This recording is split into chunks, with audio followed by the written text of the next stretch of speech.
আসসালামু আলাইকুম। তো আজকে ঢেঁড়স ভাজি করব। এখানে ঢেঁড়সটাকে ভালোভাবে ধুয়ে নিয়েছি, তারপরে কুচি কুচি করে কেটে নিয়েছি।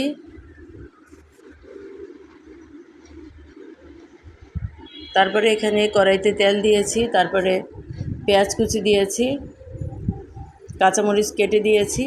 তো পেঁয়াজ আর কাঁচামরিচটা ভেজে নিচ্ছি তেলের মধ্যে।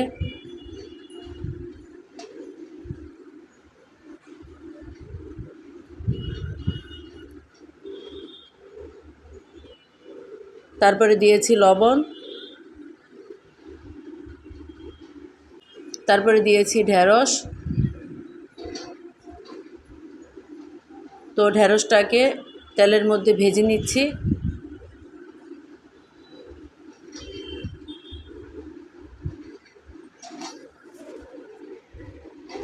তো এই যে দেখেন, ঢাকনা দিয়ে ঢেকে কিছুক্ষণ রান্না করব।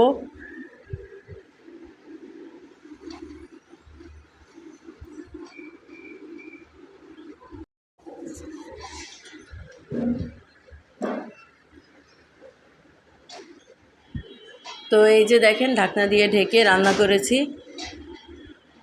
তো কিছুক্ষণ পর পর নেড়ে দিয়েছি।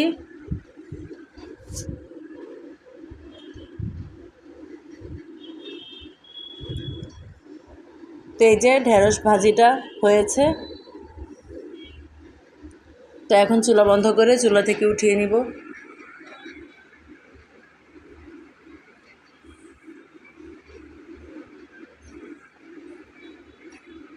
তো আজকে এ পর্যন্তই। পরবর্তী ভিডিও দেখার আমন্ত্রণ জানিয়ে এখানেই শেষ করছি। আল্লাহ হাফেজ।